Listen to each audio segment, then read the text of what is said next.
ช่วงอายคืออันดีเรื่องประเทศ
สบายดีตอนเช้าสบายดีพี่น้องคนลาวแล้วก็คนไทยเนาะ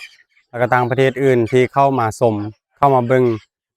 ช่อง YouTube อาลีฟาร์มไก่โตเนาะมื้อนี้ก็อากาศดีพี่น้องเนาะเนื่องจากว่าฝนตกเมื่อคืนนี้อาลีว่าสิไปต่อไก่แล้วแต่ว่ามื้อนี้แม่อาลีว่าให้อาลีเฝ้าสวนเพราะว่าเขาเจ้าจะไปช่วยอันชาวบ้านเนาะให้บ้านสักข้าวให้พี่น้อง แล้ว อาลีก็เอาโอกาสตัวนี้เอาไก่ออกมาโค่นไว้แล้วก็เพื่อจะถ่ายคลิปให้ทุกคนได้เบิ่งนำกันเนาะเพราะว่ามีหลายคนถามว่าไก่อาลีมีจักโตวเนาะมีแบบได้แด่มีรุ่นได้แด่เดี๋ยวอาลีจะพาไปเบิ่งทุกคนตั้งแต่พ่อพันธุ์เนาะแล้วก็โตขึ้นมาแล้วก็จนฮอดแม่ไข่แม่ฟักแล้วก็แม่ที่แตกลูกออกมาแล้วพี่น้องไปเบิ่งนำกันว่าจะมีซี่ได้แด่เนาะ เดี๋ยวอาลีจะมีเซอร์ไพรส์แม่ที่ฝักเมื่อวานนี้ทุกคนเนาะแล้วอาลีจะมาบอกให้ทุกคนฟังว่าเป็นยังมันจึงมีแบบนี้โอเคเนาะไปเบิ่งนำกันเลยเดี๋ยวอาลีไปเริ่มจากพ่อพันธุ์เลยพี่น้องไปสำหรับตัวนี้เด้อพี่น้องตัวนี้จะเป็นพ่อพันธุ์หลักคือกันเนี่ยอันตัวนี้จะปีกด่างนิดหน่อยหนึงเนาะลูกออกมาปีกด่างเกือบหมดทุกตัวพี่น้องฮ้อนใหญ่ตัวนี้ไส้ฮ้อนใหญ่เนาะ ปกตาเบื้องซ้าย ตัวนี้เรื่องตีปีกเรื่องแบบว่าในป่านี่ไม่ให้ว่าเลยทุกคนไม่ให้ว่าเลยเนาะตัวนี้ถือว่าร้อยเลยตัวนี้ปล่อยสักให้แม่จับไปต่อยามได้ก็ได้แล้วก็ตัวนี้พร้อมตัวนี้นำซ้ำพี่น้องนำซ้ำแต่ว่าค่อนข้างแบบเฮ่1 ปีต่อ1 ครั้งตัวนี้1 ปีต่อ1 ครั้งเนื่องจากว่ามันเท่าไรแล้วแล้วก็ที่สำคัญทุกคนเด้ฮ้อนฮ้อนจีกฮ้อนคาดหมดเนาะใส่กับโจกช่วง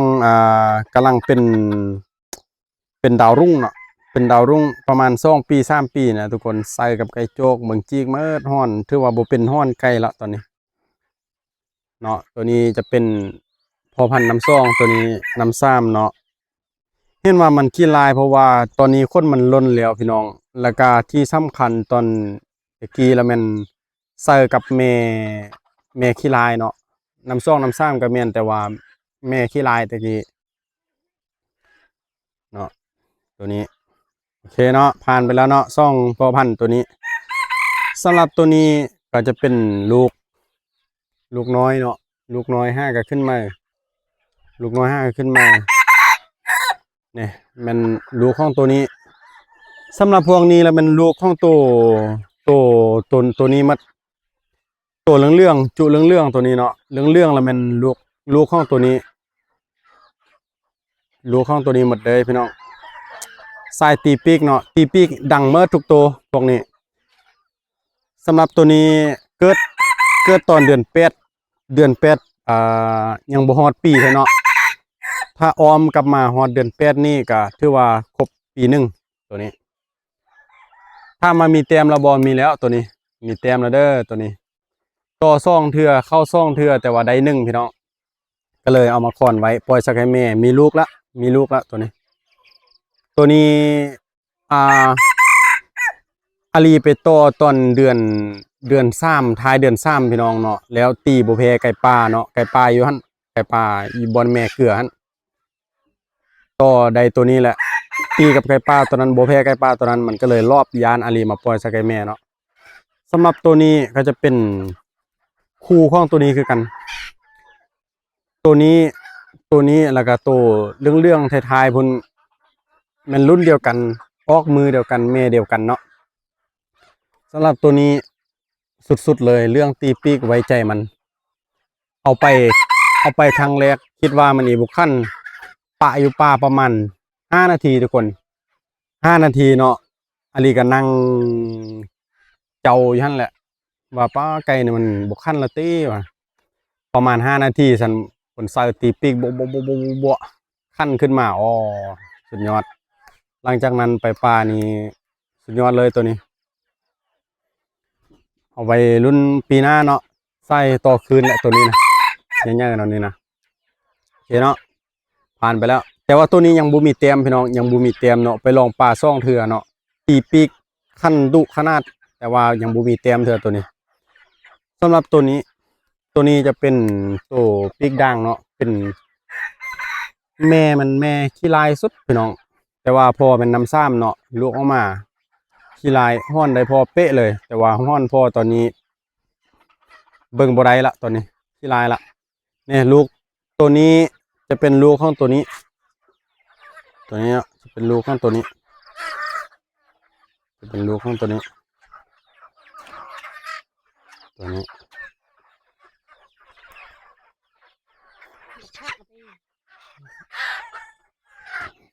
ลูกของตัวนี้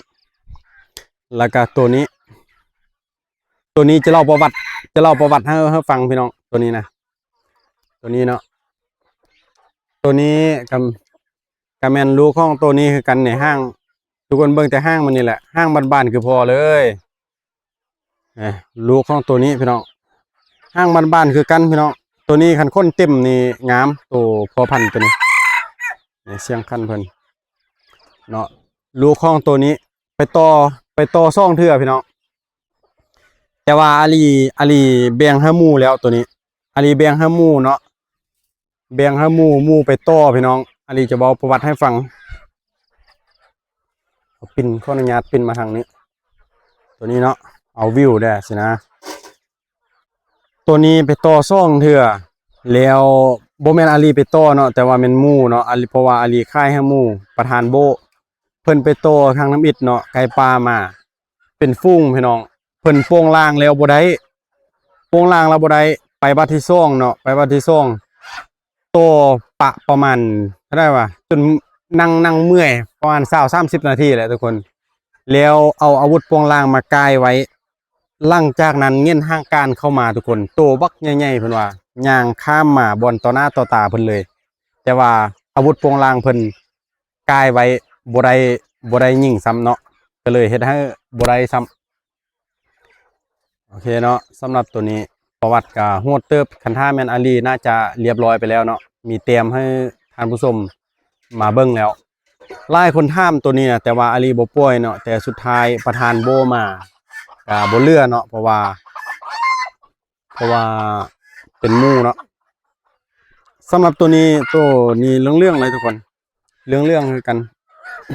เรื่องห้างยาวตัวนี้ก็เป็นลูกของตัวน้ำซ่องเมื่อกี้เนาะสายตีปีกตัวนี้น้อยๆลาเด้อาลีเคยลงคลิปไปแล้วเนาะตีปีกคือกันมักดังสำหรับตัวนี้เนาะตัวสุดท้ายตัวหักตัวแพงเลย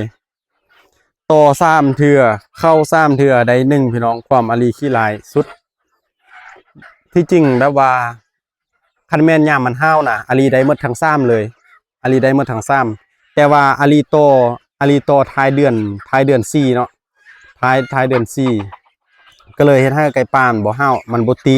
ถ้าอาลีโปงล่างถ้ามาได้บ่ได้แน่นอนเนาะแต่อาลีบ่โปงล่างอาลีกะว่าจะให้มันเข้ามาตีแต่ว่าไก่ป่ามันบ่ห้าวเนาะมันบ่ตีแล้วก็เดือนก่อนแล้วก็บ่แม่นเดือนที่แล้วแล้วก็เดือนนี้ถามว่าไก่ป่าคอดำแล้วบ่ทางอื่นอาลีบ่ฮู้เด้อว่าไก่ป่าคอดำแล้วหรือบ่แต่ว่าทางอาลีนี่ยังบ่ดำเทื่อมันจะดำแถวเอิกมันนะทุกคนแถวเอิกประมาณแถวนี้ขึ้นมาแถวนี้เนาะแต่ว่าบนนี้ขึ้นไปยังบ่ดำเด้อยังแดงๆอยู่เนาะมันต่างกับอันไก่ป่าอยู่ในนี้เดี๋ยวอาลีจะพาไปเบิ่งเด้อจักหน่อยเด้อสำหรับตัวนี้ต่อ3 เทื่อเข้า3 เทื่อได้ตัว1ได้ตัวแม่เนาะอาลีก็เสียใจสุดๆถ้าอาลีโปงล่างก็ถือว่าได้หมดเลยได้ครบเลยเนาะได้ตัวผู้3แต่ตัวแม่หั่นน่าจะบ่ได้เพราะว่าอาลีบ่ได้ตัวผู้อาลีก็เลยโปงล่างตัวแม่เนาะแบบว่าอย่างม่านก่อนส่วนเยอะที่จริงอาลีก็ถึกพ่อว่าให้ตลอดยิงไก่แม่เราบ่อยากให้โปงล่างนะโอเคเนาะสำหรับไก่ทั้งหมดก็ประมาณนี้ทุกคนสำหรับไก่นุ่มต่อใดเนาะเนี่ยมาเบิ่งประมาณนี้เด้ออาลียังบ่ได้จัดยังบ่ได้แบ่งเป็นเบอร์แล้วก็จัดแบบว่าอันดับที่อาลีมักที่สุดนะยังบ่ได้เฮ็ดเจอเนาะเฮ็ดไปก็อายเข้าเดี๋ยวเขาจะว่าโอ้ไก่ในเดียวซำนี้นึงก็ยังมาเฮ็ดแบบนั้นแบบนี้อันนี้เอาคิดไปละอันนี้ตัวนี้สำหรับพอพันธุ์น้ำซ้ำปี1 ต่อ 1 ครั้งพี่น้อง อันนี้ต่อปีกายนี่ต่อเดือนเก่าจะบอกต่อเดือนเก่าเนาะไก่ปลาดำหมดแล้วดำหมดแต่ว่าไก่ปลาตัวนั้นโอ้สุดยอดคันมีคืนตะกี้อาลีบูฮูอาลียังบ่ได้ไปไทยเนาะเพราะว่าไปไทยปุ๊บแล้วอาลีก็ไปเห็นคืนตัวหนึงเนาะอาลีก็เลยซื้อมาโอ้คันแม่นตะกี้นี่ได้ไก่ปลาตัวนั้นอาลีมักมันตีปีกแห้งโพดพี่น้องซะบ่ไก่ตัวนี้จนตื้นอาลีก็ตื้นนำเนาะอย่าว่าแต่ไก่โอเคสายเรื่องเนาะแล้วก็มาเบิ่งสำหรับคอกตัวนี้มันคอกมือเด้อพี่น้องคอกมือนี่แปลงอยู่ที่10 ห้องพี่น้อง10 ห้องเนาะแต่หัวใจไอเยี่ยมมีแต่4 ห้องเท่านั้นอันนี้แปลง10 ห้องแล้วก็จะมีแม่พันธุ์อยู่นี่ตัวหนึ่งเนาะตัวนี้มันแม่พันธุ์เศร้าขึ้นมาเนาะ5 ก็ได้ลูก2 สุดปล่อยใส่ตัวผู้นำซ่องเนาะลูกออกมาจังเบิ้งอันนี้ก็จะเป็นรุ่นกลางเนาะรุ่นกลางเพราะว่าตอนนี้อย่างที่ไลน์ทุกคนยังมาบ่หมดเนาะตัวนี้นี่คุมโจกมันเลยโจกแถวนี้บ่มีพระกามาหม้อมันตัวนี้นะมันคุมหมดไม่มีใครกล้าสู้มันเลยโอเคเนาะทั้งหมด10 ห้องตัวนี้จะพิเศษหน่อยหนึ่งทุกคนกลางมุงยาน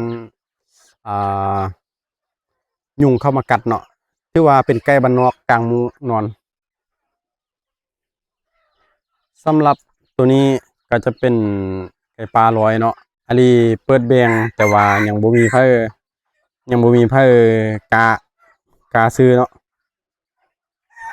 เสียงม่วนตีปีกดังตัวนี้นะอาลีไปโตเราเข้ามาเนาะ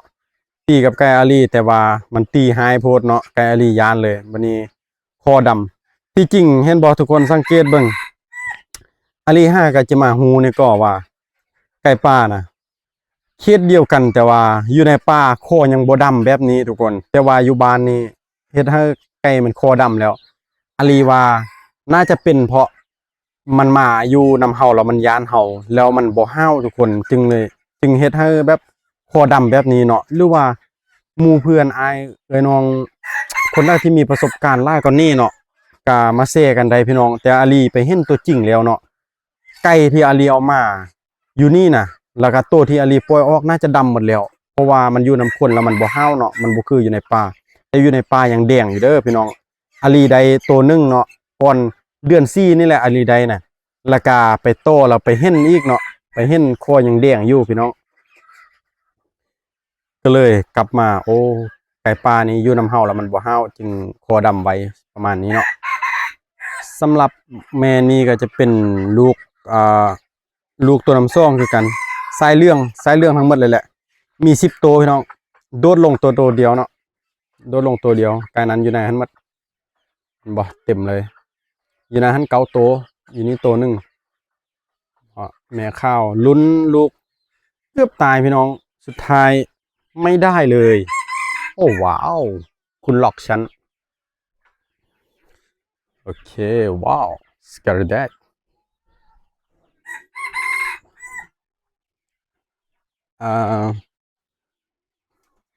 อันนี้ก็จะเป็นจังโกฟาวคือกันเนาะอันนี้ก็จะเป็นพอพันธุ์อีกเติมตัวนึง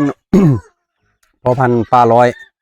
อันนี้เป็นช่วงที่อาลีไปเมืองไทยเนาะไปเมืองไทยกลับมาปุ๊บอาลีได้อยู่ส่วนประมาณ5 มื้อเนาะแต่ได้ไปต่อไก่แต่มื้อเดียวพี่น้องไปต่อไก่แต่มื้อเดียวก็ได้คลิปงามเนาะได้คลิปงามขนาดได้ทั้งไก่ปลาตัวนี้แล้วก็ทึกเงินพร้อมตอนวันที่1 เดือนวันที่3 เดือน 1พี่น้องวันที่3 เดือน 1เนาะไก่ปลาตัวนี้คิดว่ามันยังโบขึ้นไก่แม่สำหรับสุดท้ายก็ขึ้นไก่แม่เรียบร้อยเนาะพี่น้องเนาะแล้วก็ไก่แม่ก็ฝักอยู่นี่แล้วน่าจะบ่เกิน3 มือแตกออกละน่าจะบ่เกิน3 มือเนาะทุกคนว่างามบ่ตัวนี้แต่สำหรับอาลีใจเถอะเนาะตัวนี้กับตัวนั้นยังบ่ทึกใจอาลีเถื่อ อาลีว่าสิปล่อยออกของซ่องนี่แหละแต่ว่าเอาเพราะว่าตอนนี้มันมีไข่มีลูกเนาะอาลีก็เลยเก็บไว้ก่อนถ้ามันมีไข่มีลูกออกมาเรียบร้อยแล้วอาลีจะปล่อยออกเนาะยังไม่ชอบนะอาลียังไม่ชอบไม่สวยพอยังไม่หล่อพอนะครับแล้วก็ตัวนี้ก็จะเป็นแม่ที่อาลีปล่อยใส่ผู้นำซ้ำเนาะก้อนเพิ่นเลยปล่อยใส่ผู้นำซ้ำก้อนเพิ่นแล้วหลังจากนั้นอาลีก็เลยเอาออกเอามาใส่ตัวห้างบานๆตีปีกดังๆเมื่อกี้แทนเนาะแล้วสำหรับตัวนี้ก็จะเป็นเดี๋ยว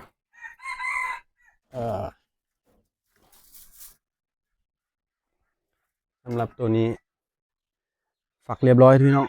ตัวนี้ก็งามได้คันมันย่างออกมานี่ห้างบานๆงามตัวนี้นะฝักไข่อยู่ที่6 หน่วยพี่น้องฝักไข่อยู่ที่6 หน่วยเนาะโอเคอีกบ่ดนแล้วตัวนี้ให้เวลา8 มือไปให้ลงโอ้สงสัยมันจะลืมฉันแล้วก็พร้อมกับมูซีดอร์แล้วก็อันสุดท้ายพี่น้องสิพามาเบิ่งเนาะอันสุดท้ายสิพามาเบิ่งที่อาลีเว้าเมื่อกี้แล้วพามาเบิ่งแล้วก็อธิบายให้ทุกคนได้ฟังได้เบิ่งนำกันเนาะตัวนี้สำหรับแม่นี้เตียกออกมาแล้วตัวนี้มันตัวลูกของตัวลูกของตัวที่อาลีไปต่อไก่ปลาได้แล้วมันตีบ่แพ้ไก่ปลาหั่นจะเป็นพ่อของพัวของผู้นี้แล้วก็ลูกของเด็กน้อยอยู่นี่เนาะมาเบิ่งกันเนาะขออนุญาตเบิ่งเด้ว้าวทุกคนอาลีแบบว่ามานะอึ้งทึ่งเสี่ยวเลยทุกคนแบบว่าแม่มันซี่นี้เนาะแม่มันซี่นี้แล้วพ่อเด้อให้เบิ่งพ่อมันซี่นี้ทุกคนเนี่ยซี่นี้ตัวนี้ต่อได้แล้วมีแต้มแล้วต่อซ่องเถื่อเข้าซ่องเถื่อได้ตัวหนึ่งบ่ได้เนาะพ่อมันซี่นี้แล้วแม่มันซี่นี้ลูกออกมาเป็นสีขาวเซ้ยพี่น้องโอ้ดีใจสุดๆเลยอาลีกะ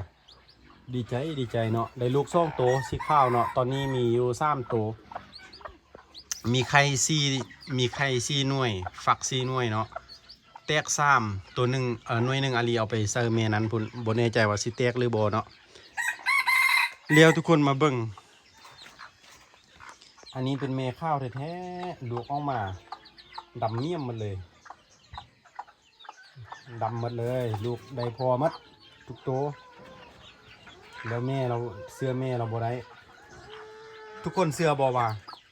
เอาแม่นี่ใส่บ่ได้สีขาวเนาะบ่ได้สีขาวจากเสื้อแล้วแถมว่าไก่แม่นี่ได้น้อยสุดได้ยากพี่น้องเอามาใส่พ่อพันธุ์น้ำซ่องตัวนี้เนาะเสื้อพ่อมันแห้งขนาดทุกคนมี10 โตนี่นะ10 โตนี่นะตัวผู้ประมาณ8 โตแหละตัวแม่มีแต่2 โตแหละจังเบิ่งมึงเที่ยวบ่มีสมุแต่ละสุดนะโอ้ไก่ผู้เต็มเลยพี่น้องแต่ละสุดนะมันดีอยู่บนนี่แหละแม่ตัวนี้นะเสื้อมันบ่แห้งเนาะแต่ว่ามันให้ลูกดีแม่นี้กับแม่ตัวนั้นตัวที่อยู่ในอันนั้นท่าน ที่ว่าเป็นเบอร์ 1ในใจอาลีเลยซ่องแม่ตัวนี้ให้ลูกดีให้ลูกดกพี่น้องขนาดแม่ซ่าซื่อๆนะยัง8 หน่วยเนาะแล้วบัดนี้มาเป็น9 หน่วยแล้วก็เพิ่มมาเดือนนี้เป็น10 หน่วยทุกคนออกหมดเป็นเบอร์ 1ในใจเลยซ่องแม่ตัวนี้เนาะเลี้ยงลูกดีให้ลูกใหญ่แข็งแรงทุกคนตั้งแต่มันเป็นเศร้าทุกคนอาลีก็เลยยกซ่องแม่นี้เป็นเบอร์ 1เลยเนาะตัวอื่นจะงามกว่านั้นได้ก็แล้วแต่เนาะแต่อาลีไม่ชอบมักแต่ซ่องตัวนั่นแหละให้ลูกดกให้ลูกดีเนาะเลี้ยงลูกโอ้ชื่อว่าแมงวันมาเขาต้อมเลยนะมันเห็ด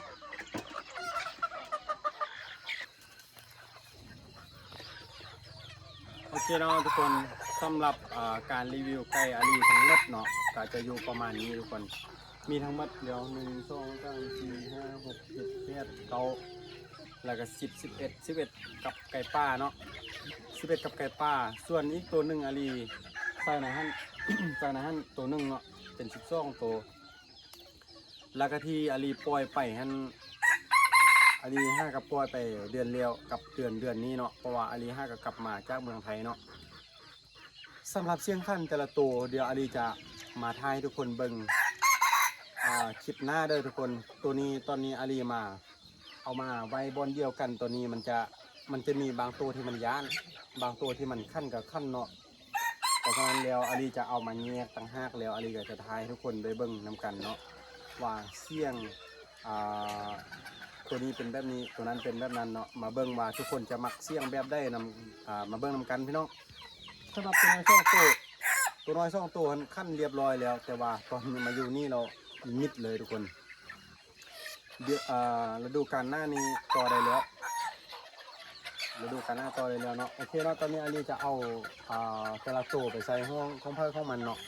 แล้วก็ผสมต่อเลยทุกคนเพื่อแบบว่าได้ลูกอีกตื่มมาสุดหน้าพร้อมแบ่งแล้วก็ทันลิ้นฤดูกาลที่มานี่เนาะทุกคนเนาะมาเบิ่งนำกันพี่น้องสำหรับคลิปนี้ก็พอจบเพียงเท่านี้เนาะสบายดีเนาะ